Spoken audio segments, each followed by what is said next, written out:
जय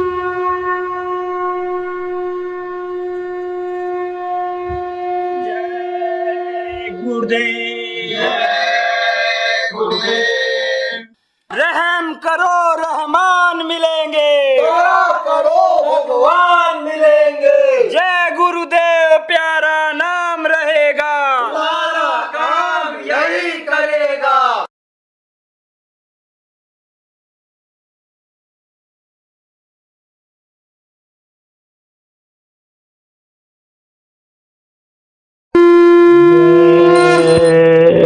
गुरुदेव सतगुरु जय गुरुदेव जी, मोहि बल एक तुम्हार, तुम बिन हित अपना नहीं, तन मन धन संसार।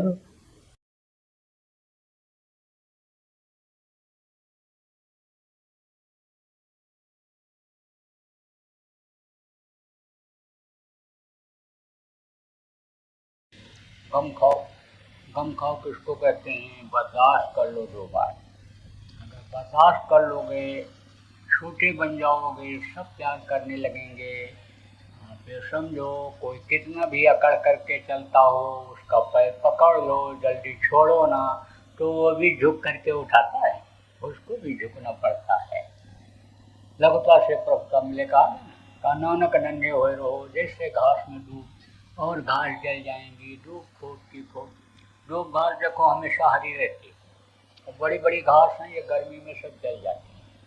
छोटे बन जाओ, सब प्यार करने। बुढ़ापा बड़ा कठिन होता है। बुढ़ापे में तो समझ लो समय पास करना रहता है, इसलिए जो लोग जवान हो ये मत सोचो कि हम जवान ही रहेंगे, बुढ़ापा आपकी भी आएगी। हम भी कभी जवानी में यही सोचते थे कि बुढ़ापा क्या होती है, और अब पता चल रहा कि अब बुढ़ापा क्या चीज़ है। गुरु महाराज के पास यानी आप तो समझो आज के करीब 50 साल पहले आया था, तो उस समय पर देखता था तो लगता था महात्मा गिरी बहुत अच्छी चीज़ है। अब पता चल रहा है महात्मा गिरी क्या चीज़ होती है। अब पता चल रहा है नाम दान देने में कितनी मेहनत पड़ती है, कितना झेलना पड़ता है, पता चल रहा है। तो आप प्रेमियों ये मत सोचो बच्चों कि हम बूढ़े नहीं होंगे, आपको भी बूढ़ा होना पड़ेगा। बहुओं ये मत सोचो कि हम बहू ही रहेंगी, आपको भी सास बनना पड़ेगा। तो आप ये समझो प्रेमियों कि बुढ़ापा कठिन होता है। बैठा रहता था बुढ़ा, तो लड़के लोग जाते थे, जब खाली बैठते थे, चलो चलो बाबा बहुत किस्सा कहानी सुनाते हैं, बाबा बढ़िया बढ़िया बात बताते हैं। अच्छी लगी बातें, लड़के जाने लगे। तो एक दिन सुस्त बैठा था, तो नरम थी तबीयत, तो कहा कि बताओ बाबा कुछ बताओ, नहीं बोला। फिर अरे बाबा कुछ बताओ, कुछ नहीं बोला। कहे ये डर गए इसलिए नहीं बोल रहे। सब बुढ़ा बोला हम किसी को नहीं डरते हैं। अरे डरते कैसे नहीं हो, डर गए हो आज। ओ भैया साहब, बाबू साहब, ताऊ साहब के पास बंदूक है गांव में, मार देंगे गोली तुमको, इसलिए उनसे डर गए हो। तो बोला हम किसी से नहीं डरते हैं, हम आदमी से नहीं डरते हैं, हम तो डरते हैं भगवान से, हम तो डरते हैं अपराध से, हम तो अधर्म से डरते हैं, उससे दूर रहते हैं, हम उससे डरते हैं, हम किसी से नहीं डरते हैं। तो कहा कि नहीं डर गए बाबा, उनके पास बंदूक है इसलिए डर गए। तो कहा कि उनके पास 2 नली की है, हमारे पास 10 नली की है। कहा 10 नली की बंदूक न सुना न देखा, ये कैसी होती है? होती है, रखता हूँ मैं, हमेशा रखता हूँ, साथ रखता हूँ। अरे तुम तो खाली धोती पहने बैठे हो, कुर्ता भी नहीं रखे कहाँ हो? अरे है तो दिखाओ, मौके पर दिखाता हूँ, ऐसे सब जगह नहीं दिखाता हूँ। इच्छा जग गई कि कहाँ रखे हैं, क्योंकि उस समय झूठ लोग नहीं बोलते थे। झूठ बोलना बहुत बड़ा पाप बताया गया है, जीव हत्या करना बहुत बड़ा पाप बताया गया है। आप ये समझो जो जानवरों को मारते हैं, काटते हैं, लाते हैं, खाते हैं, पकाते हैं, सबको बराबर पाप लगता है। जो झूठ बोलते हैं, झूठ बुलवाते हैं, झूठी गवाही देते हैं, झूठा बोलने के लिए प्रेरित करते हैं, सबको पाप लगता है। तो झूठ बोलना ये पाप मानते थे। वो जो मारने मरवाने का पाप होता है, जो सताने का, जिससे आत्मा को कष्ट होता है, वो पाप जल्दी क्षमा नहीं होता है। और अगर किसी की जान जा रही हो, मनुष्य मंदिर ये गिरने वाला हो, मस्जिद ये खत्म होने वाला हो, जिस काम के लिए, भगवान की प्राप्ति के लिए मनुष्य शरीर मिला, उसका काम पूरा नहीं हुआ और ये खत्म होने वाला हो, यानी मोटी बात आप ये समझो, जान बचाने के लिए अगर झूठ बोल दिया जाए तो माफ हो जाता है। झूठ पहले लोग नहीं बोलते थे। तो कहा भाई जब ये कह रहे हैं तो है इनके पास, लेकिन ये रखे कहाँ। पैर वैर दबाने लगे बुढ़े का, दाढ़ी वाड़ी में हाथ लगाने लगे, बता दो बाबा, बता दो काका, बता दो, बता दो, बता दो। तब कहा कि अच्छा देखो, ये 1 नली, 2 नली, 3 नली, 4 नली और 5 नली, 5 नली ये और 5 नली ये, 400 नली जब दिखाता हूँ ऐसे, जिसको भी ऐसे दिखा देता हूँ ऐसे, वही सिर झुका देता है, वही नतमस्तक हो जाता है मेरे साथ। छोटे बन जाओ तो सब प्यार करने लगे। बर्दाश्त में देखो बहुत बड़ी शक्ति होती है। औरत को गुस्सा आ जाए, पति चुप हो जाए, पति को गुस्सा आ जाए, पत्नी चुप हो जाए, भाई को गुस्सा आ जाए, भाई चुप हो जाए, सास को गुस्सा आ जाए, बहू चुप हो जाए, बहू को गुस्सा आ गए तो सास चुप हो जाए, क्योंकि सास और बहू का झगड़ा मशहूर है। अब ये है कि गरीब घर की सास और बहू जब झगड़ा करने लगती हैं, लड़ने लगती हैं, जोर जोर से बोलती हैं, भद्दी भद्दी गाली देती हैं, तो सबको पता चल जाता है। और जो महलों में, फ्लैटों में, कोठियों में रहने वाली सास और बहू हैं, उनका झगड़ा का पता नहीं चलता है। क्यों? क्योंकि वो धीरे बोलती हैं और अंग्रेजी में गाली देती हैं। तो अंग्रेजी तो सबके समझ में आता नहीं है, लेकिन झगड़ा होने की यहाँ भी होता है और छोटी छोटी बातों में हो जाता है, ना समझी में हो जाता है। थोड़ी सी समझ अगर कर ली जाए तो फिर झगड़ा नहीं हो सकता है। आप ये देखो कि सोच यानी बदल जाती है जब बहू आती है ससुराल में। कौन सी सोच जो अपने मायके में थी वो सोच नहीं रहती। ससुर को ससुर समझने लगती, ससुर को और का पिता समझ लेता, और सास को अगर माँ समझ ले, एक माँ को, एक पिता को मैं छोड़ करके यहाँ पर आई हूँ, ये मेरे पिता और माता हैं, ये मेरे अब यानी समझो जीवन के यानी रक्षक हैं, जीवन के पथ प्रदर्शक हैं, ये अगर सोच ले तो भाव खराब नहीं होते। और सास अगर ये सोच ले कि मेरी बेटी दूसरे के घर चली गई, मैंने उसको दे दिया, ये दूसरे की बेटी में ले आई, ये मेरी अपनी बेटी हो गई, तो भाव इस तरह का रहेगा तो झगड़ा नहीं होगा। और भाव जब खराब हो जाता है कि पहुंचते ही बहू ये सोचने लगती है कि पूरे घर की मालकिन मैं ही बन जाऊं, तिजोरी की चाबी मेरे ही हाथ में आ जाए, तो सास भी उसी तरह से सोचने लगती है कि कहीं पैर दबाते दबाते गला न दबा दे, तो पैर नहीं दबवाती है, उसी तरह वो भी व्यवहार करने लगती है। अगर सास जैसा पसंद करती, ससुर जैसा पसंद करते हैं, बहू बना करके अगर उनको खिला दें, परिवार वालों को खिला दें, तो बहू क्या खाना चाहती है, क्या पसंद है, खुद बना ले तो कोई नहीं देखेगा। और नहीं उनके लिए अलग, अपने लिए अलग बनाएगी, तो बुढ़िया तो रसोई घर का चक्का डंडा लेकर 4 बार लगाएगी, जहाँ छुन्न मुन्न होगा तहाँ का देखेगी ही कि क्या बना रही है। इसलिए यह सब सेट करने की प्रेमियों ज़रूरत होती है। आप ये समझो जैसे छोटा बनने वाली बात मैंने बताया, छोटा बनने वाली बात जब दोनों में हो जाती है, दोनों अपनी गलती महसूस करें, दोनों बर्दाश्त कर लें, तो झगड़ा नहीं होता। एक सास और बहू रहती थी, उनमें झगड़ा नहीं होता था, बाकी गांव में खूब होता था। नारद का नाम आप लोगों ने सुना होगा। नारद का काम क्या था? झगड़ा लगाने का। अब भी लोग कहते हैं बहुत से लोगों को, ये नारद है नारद। संगत में भी नारद का काम बहुत से लोग कर जाते हैं, लड़ा बेड़ा देते हैं, पति पत्नी लड़ा देते हैं, भाई भाई को लड़ा देते हैं। यानी ऐसा जानकारी वो करके रखते हैं कि किस पॉइंट पर कौन दब जाएगा और उसका नस पकड़ लेते हैं और दोनों को अपने कंट्रोल में रखते हैं।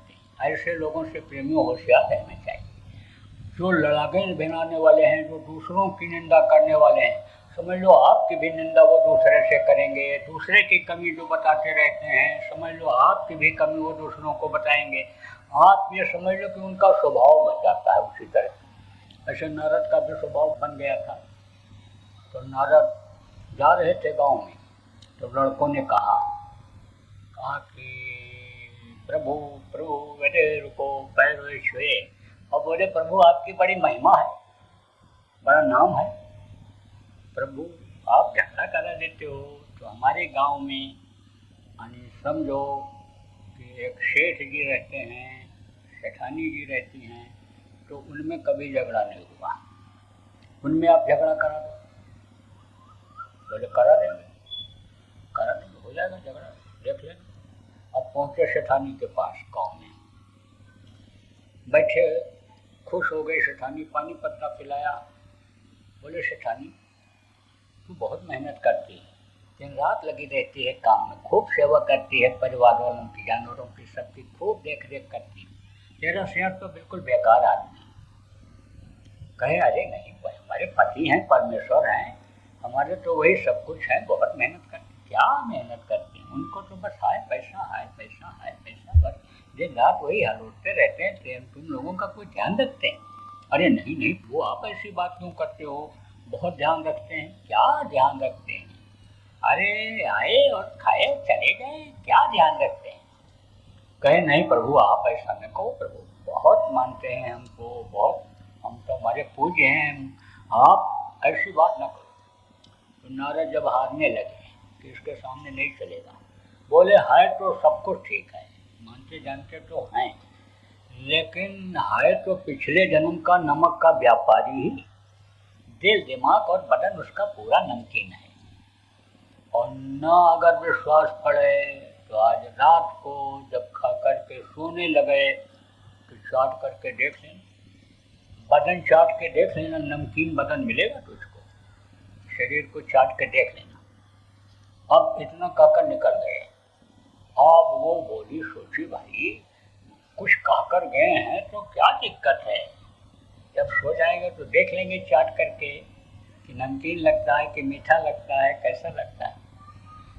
सेठ के पास पहुंचे, वहां गद्दी पर। बोले वाह सेठ क्या जलवा है आपका, पूरे मंडी में पूरे बाजार में आपका नाम है, क्या मेहनत आपने की, क्या कहाँ थे आप, कैसा बनाया सब पूरा। आप देखो इतने अच्छे, इतने भले, इतने धार्मिक और इतने प्रसिद्धि वाले, और आपकी औरत बिल्कुल बेकार है, दो कौड़ी की नहीं। वो आप ऐसी बात क्यों करते हो? अरे क्या करते हैं, कोई ध्यान रखती है, दो ठो पराठा सेक देती है, जाओ दिन भर खाओ पड़े रहो, जब चले आते हो बढ़िया बढ़िया बनाती है खाती है। अरे नहीं नहीं प्रभु बहुत त्यागी औरत है, लक्ष्मी है, जब से आई तब से देखो दिन दूना चार चौगुना सब बढ़ता चला जा रहा है, कोई दिक्कत नहीं है प्रभु, आप ऐसी बात क्यों करते हो? अरे क्या बताओ, हम आपके समझे कुछ नहीं आ रहा है, आप तो बस पैसा इकट्ठा करने लगे हो, आप तो कोई ध्यान नहीं देते हो, सुबह चले जाते, दिन में कहाँ जाती है, क्या करती है, कुछ पता है आपको? बोले नहीं नहीं प्रभु शंका मत पैदा करो, मेरी लक्ष्मी बिल्कुल सती है, सावित्री है, मेरी पत्नी को ऐसा मत कहो। नारद सोचे हम यहाँ भी फेल हो रहे हैं। चलते चलाते बोले कि सब कुछ हो सेठ, लेकिन है तो पिछले जन्म की कुतिया। जब रात को सो जाते हो तो आपका बदन चाटती है, और चाहे आज देख लेना, कहकर निकल गए। अब सेठ जो है वो खाए, हाँ खर्राटा लिए, ऐसे बनावटी खर्राटा तो एक बार, तब तक उसने कहा नारद जी कह गए थे तो लाओ चाट के देख। तो चाटा जैसे तैसे दिया, चाटा से ऐसे निकाल के ऊपर कहा कुटिया कहीं की, तो उसने कहा गनिया कहीं का, उसने कहा कटिया कहीं का, लनिया कहीं की, वो झगड़ा हो गया। अब लड़के खुश हो गए। 2-4 दिन 10 दिन बीता, नारद जी फिर उधर से जा रहे थे। कहा प्रभु क्या आपकी महिमा है, जिसकी तरफ देख लो उसी में झगड़ा हो जाए। प्रभु हमारे गांव में सास और बहू 2 रहती हैं, उनमें झगड़ा नहीं हुआ, उनमें करा दो। बोले अच्छा तो चलो पहुँचो वहाँ, अभी हम पहुँचते हैं, कराते हैं झगड़ा। अब लड़के तो घर के बाहर गए, वहाँ बैठ गए कि झगड़ा होने की आवाज़ सुनाई पड़े। तो नारद की दिव्य दृष्टि खुली हुई थी। दिव्य दृष्टि किसको कहते हैं? इन्हीं दोनों आँखों के बीच में तीसरी आँख है, जिसको आत्मचक्षु नेत्र कहते हैं। उसके सहारे से वो सब जगह देख लेते थे, विष्णु लोक में पहुंच जाते थे, विष्णु से मिलकर चले आते थे, ब्रह्मा जहाँ चाहे तहाँ चले जाए। त्रिकालदर्शी थे। त्रिकालदर्शी किसको कहते हैं? जो भूत वर्तमान भविष्य सब देखता है, जमीन का भी देखता है, स्वर्ग और वैकुंठ का भी देखता है। तो आप क्या समझो कि यानी उनकी दिव्य दृष्टि खुली थी, तो दिव्य दृष्टि के सहारे देखा कि क्या कर रही है सास और बहू। तो सास तो चढ़ी हुई थी सीढ़ी के ऊपर, बांस की सीढ़ी होती थी पहले, उसी पर चढ़ करके अचार का मटका उतार रही थी, और बहू नीचे खड़ी थी। नारद ने सोचा मौका बहुत अच्छा है, गांव को भेजो और मटका ढकेल दे। जैसे मटका गिरेगा तैसे दोनों कुत्ते की तरह लड़ेंगे। गाड़ को भेजा और उसने धक्का दे दिया मटके को पकड़ाते समय। मटका नीचे गिर गया, अचार का घड़ा हुआ अचार का नीचे गिरा, जैसे तैसे घड़ा फूट गया। तो सास बोली, उतर करके आई नीचे, बहू मेरे से बड़ी गलती हो गई, मैं तुमको मटका पकड़ा नहीं पाई। और बहू पैरों पे गिर पड़ी, बोली माता जी, अम्मा जी, मैं पकड़ नहीं पाई, मेरी गलती। वो कहे नहीं मेरी गलती, कहा नहीं मेरी बेटी मेरी गलती, वो कहे नहीं माँ मेरी गलती। नारद वहाँ दरवाजे पर खड़े देख रहे हैं, कह रहे हैं अब कौन सा मंत्र मारूं, अब कौन सी विद्या लागू करूं, कौन सा श्लोक पढ़ूं, अब तो मैं बिल्कुल फेल हो गया हूँ। नारद पहुँचे दोनों के सामने, बोले देखो न तुम्हारी गलती न इनकी गलती, गलती तो मेरी है, जो तुम्हारी जैसी सास और बहू के बीच में मैंने झगड़ा कराने की कोशिश किया। तो अगर छोटे बन जाओ, सब प्यार करने लग जाएं। अब कभी कभी ऐसा भी होता है कि औरतें आदमी उठ जाते हैं घर से, सुनते सुनते हैं बातें ऐसी होती हैं कि जो अंदर जगह बना लेती हैं, घाव बना लेती हैं, और वो घाव जल्दी भरता नहीं है। लठ मार दो तो वो घाव भर जाता है, बातों का घाव भरता नहीं है। तो ऐसी बातें होती क्यों हैं, और ऐसी स्थिति में करना क्या चाहिए, ये भी आपको बता दूं। देखो संतों का दर्जा अलग होता है, ऋषि मुनि योगी योगेश्वर अलग होते हैं, बताने का समय नहीं है, लेकिन ये आप विश्वास करो। तो संत भी माँ के पेट में ही पलकर बाहर निकलते हैं, लेकिन वो अपनी आत्मा को जगा करके परमात्मा तक पहुंचा देते हैं। तो परमात्मा की ताकत उनके जीवात्मा में आ जाती है, और वो जीवात्मा रहती कहाँ है? शरीर में रहती है। तो शरीर में भी ताकत आ जाती है। जैसे बर्फ़ के ऊपर हाथ रखो ठंडा हो जाएगा, उसके ऊपर कपड़ा डाल दो फिर हाथ रखो तो भी ठंडा मालूम पड़ेगा, ऐसा हो जाता है। तो कहा संतों की महिमा में कहा गया है कि संतों की महिमा अनंत अनंत क्या उपकार, अनंत उपकार संत करते हैं, दूसरों के लिए ही आते हैं। परमार्थ के कारण संत अंदर है। तो समझो कि संत की महिमा में बताया गया है कि जो मक्खी मच्छर तक उनके शरीर से छू जाते हैं और दया हो जाती है, उनको भी मनुष्य शरीर मिल जाता है। जिस घोड़े की सवारी कर लेंगे मनुष्य शरीर पा जाएगा, जिस बकरी का दूध पी लेंगे मनुष्य शरीर मिल जाएगा, औरत बन जाएगी। लेकिन स्वभाव जल्दी नहीं छूटता है। जब घोड़ा था तो भी 2 लत्ती मारता था, आदमी बन गया तो भी वो ठुकराता मारता रगड़ता चलता। औरत बन गई बकरी, तो जैसे बकरी चिल्लाती रहती है ऐसे औरत भी दिन भर बोलती रहती है। तो सुनते सुनते मन भर जाता है। आप समझो हाथ पैर का इशारा देखते देखते तबीयत खिन्न हो जाता है। कोई कैसा भी हो तो बर्दाश्त के बाहर हो जाता है। ऐसे समय में क्या करना चाहिए? कान में उंगली लगाओ, आंख बंद कर लो, कपड़ा ऊपर से डालो, भजन पर बैठ जाओ। पुराने लोगों को आपको मालूम है भजन कैसे किया जाता है। मुंह से क्या बोल रहा है सुनोगे नहीं, आंख से हाथ पैर से क्या इशारा कर रहा है देखोगे नहीं, तो गुस्सा नहीं पैदा होगा, झगड़ा झंझट टल जाएगा। क्योंकि क्रोध एक अग्नि है, क्रोध थोड़े समय के लिए रहती है फिर बुझ जाती है। धरती का विधान यही है, नियम यही है। जो पेड़ फलता है, झड़ता है, जो आग जलती है वो बुझती है। तो क्रोध खत्म हो जाएगा, शांत हो जाएगा, तो झगड़ा झंझट टल जाएगा। मोटी बात आपको बताऊं, रुपया पैसा में बरकत का, आप मेहनत और ईमानदारी की कमाई करोगे, लक्ष्मी खुश रहेंगी, आपके पास रहेंगी, बरकत हो जाएगी। मार करके, काट करके, लूट करके लाओगे, दिल दुखा करके लाओगे तो वो पैसा चला जाएगा। जिस तरह से लाओगे उसी तरह से तकलीफ दे करके चला जाएगा। देखो, हराम का पैसा नहीं रुकता है। आप ये समझो कि जुआ में जीत करके और रुपया पैसा लक्ष्मी जिनको कहते हो जुआरी लाता है, लेकिन रुकता है, खर्च हो जाता है, खत्म हो जाता है। इसलिए मेहनत और ईमानदारी की कमाई करो, जहाँ लगेगा वहीं शुद्धि रहेगी, सफेदी रहेगी, तरक्की रहेगी। तो ये तो बताया को लोक बनाने का तरीका। अब बताऊंगा परलोक बनाने का तरीका। जीवात्मा के उद्धार का इसी मनुष्य शरीर में घर में ही बैठ करके देवी देवताओं के दर्शन करने का, खुदा के दीदार का, रूह परियों के दीदार का, रूह को निजात दिलाने का तरीका आपको बताऊंगा।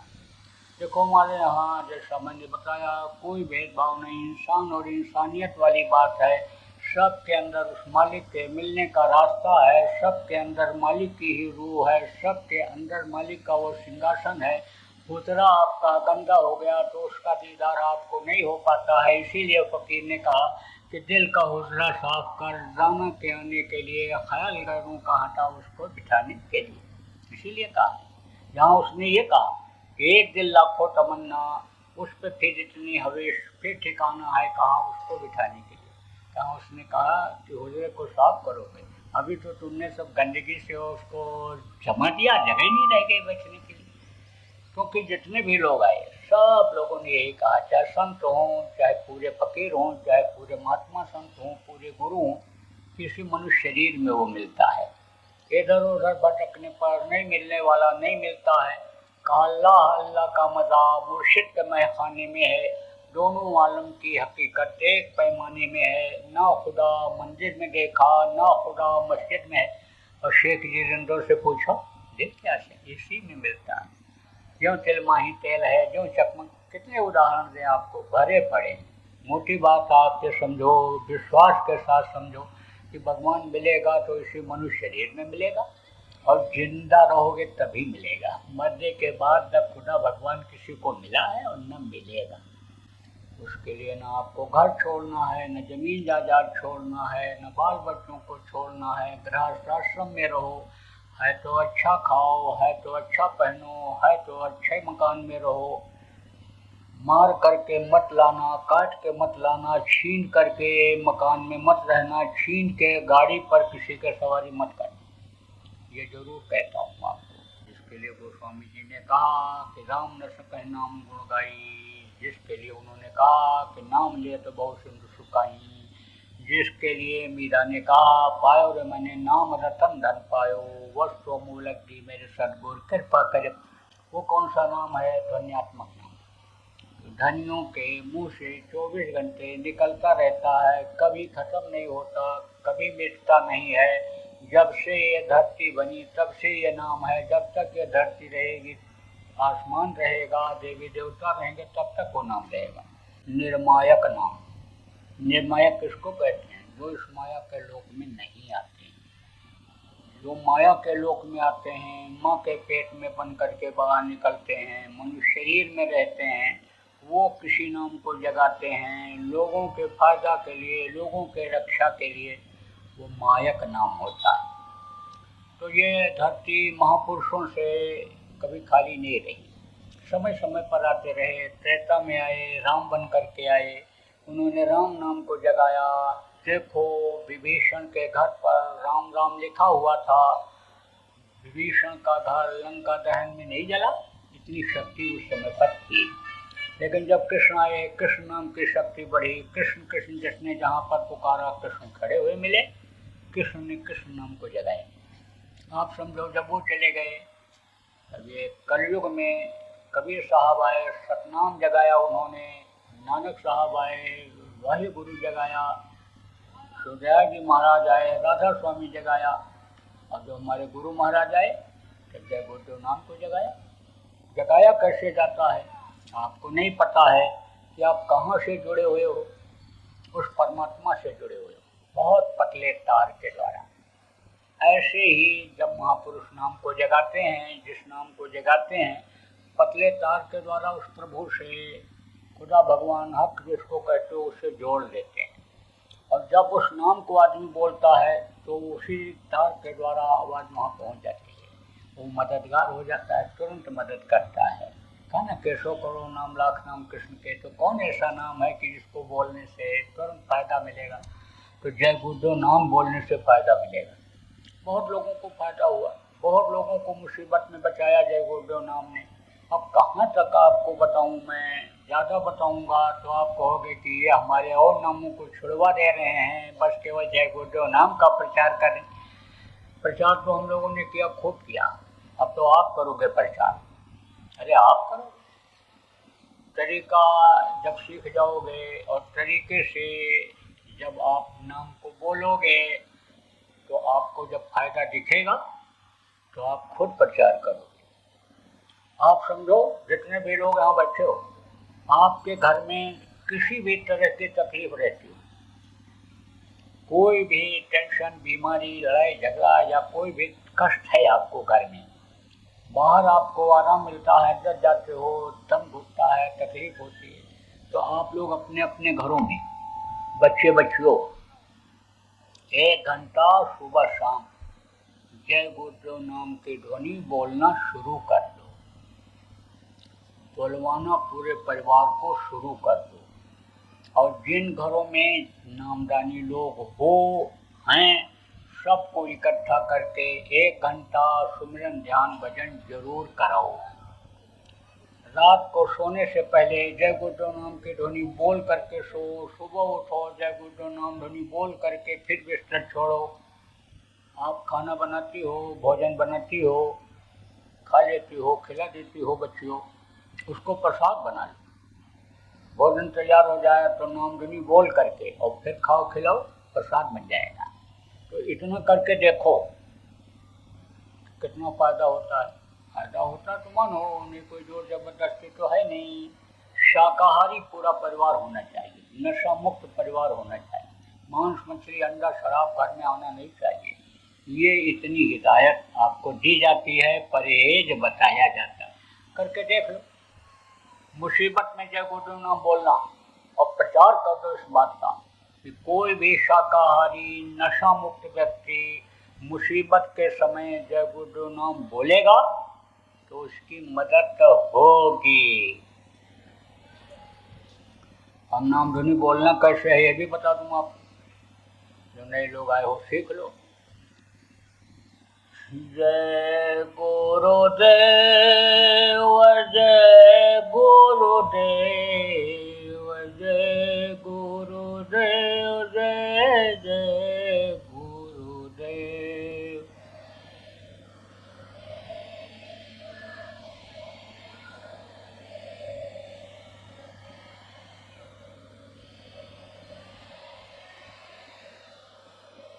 जय गुरुदेव, जय गुरुदेव, जय गुरुदेव, जय जय गुरुदेव।